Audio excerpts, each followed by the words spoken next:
O Irã foi um dos maiores impérios da história, mas hoje ele é um dos países mais temidos do Oriente Médio.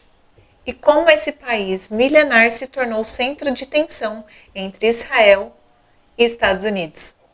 E a resposta está na revolução, na fé e no petróleo. O Irã, ele era conhecido como Pérsia até 1935, e ele formou um dos principais impérios da antiguidade. Mas foi com a Revolução Islâmica de 1970 que o Irã se tornou uma república teocrática, alterando profundamente o modo de vida no país. No final do ano, a retórica islâmica prevaleceu nas ruas, e Khomeini, que governou o Irã desde a deposição do Shah até a sua morte em 1989, se projetou como uma figura unificadora para diversas vertentes de um governo islâmico.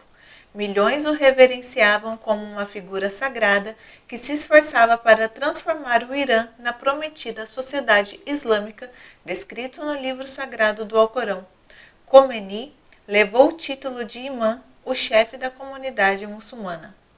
Reportagens televisivas de 1979 mostraram a onda de emoção enquanto milhões de pessoas se aglomeravam nas ruas de Teherã para receber Khomeini após 15 anos no exílio. Houve até um boato de que, antes do seu retorno, as pessoas que olhassem para o céu em determinado horário poderiam ver uma imagem que sinalizaria o retorno de Khomeini. Então ele acabou atuando como um verdadeiro Messias para aquele povo sedento da revolução. As pessoas que participaram das manifestações contra o Shah eram principalmente acadêmicos e intelectuais, e foram eles que convenceram as pessoas a irem às ruas para protestarem contra o Shah. Entre os grupos de esquerdas e antirreligiosos que apoiavam Khomeini estava o Partido Comunista Tudeh do Irã. Os revolucionários, eles eram estudantes e professores universitários, e o Shah, ele queria transformar o Irã em um grande exemplo de modernização ocidental secular. Ele queria vender a imagem de que o Irã seria o centro do Ocidente no Oriente.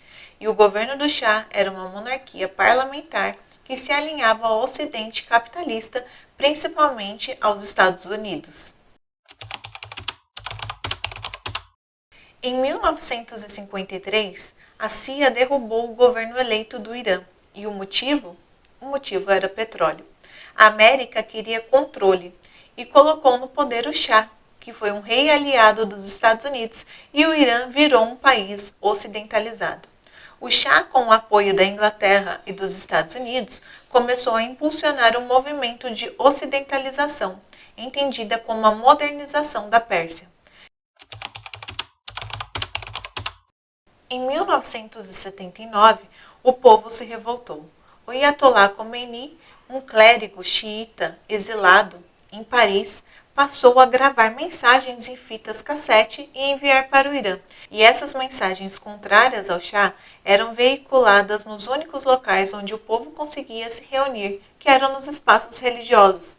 O Ayatollah Khomeini rejeitava o processo de modernização, ocidentalização e secularização que vinha sendo implementado e imposto a essa sociedade que se considerava na maioria tradicionalista, conservadora e rural.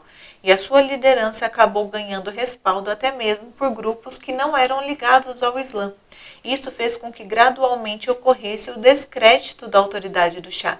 E isto veio em um momento de profunda aversão aos valores americanos, já que os Estados Unidos simbolizavam este modelo ocidental de organização.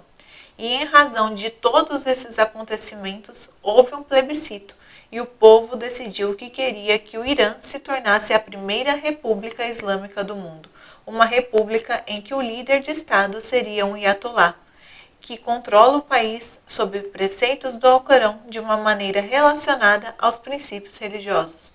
Portanto, o Irã é uma teocracia sim, e é o maior estado xiita do mundo, é um governo teocrático. A Sharia é o sistema jurídico do Islã. Ela é baseada principalmente no Alcorão, que é o livro sagrado dos muçulmanos. e ela também se baseia nos Hadith, que são os registros das palavras e ações do profeta Muhammad. A Sharia abrange todos os aspectos da vida muçulmana. O Alcorão é como se fosse a constituição do Estado e passa a ser também um código de conduta a ser seguido. Após a Revolução Islâmica de 1979 no Irã, quase todos os setores econômicos foram nacionalizados ou expropriados com o propósito de redistribuição de riqueza. Então, nesse sentido econômico, o Irã pode ser comparado às economias dos antigos estados comunistas. Vejam, então, que as revoluções normalmente acabam por resultar em um autoritarismo, em uma violência e um colapso econômico. Para Teherã, Israel não tem o direito de existir. Os governantes iranianos consideram o país o pequeno Satanás. Eles o enxergam como o aliado dos Estados Unidos no Oriente Médio.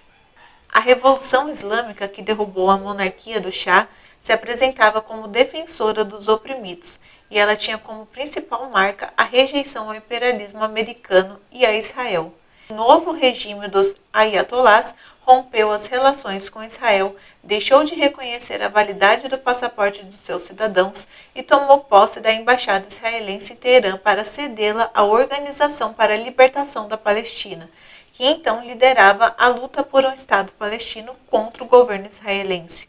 O novo Irã queria se projetar como uma potência pan-islâmica e levantou a causa palestina contra Israel, que os países muçulmanos árabes tinham abandonado.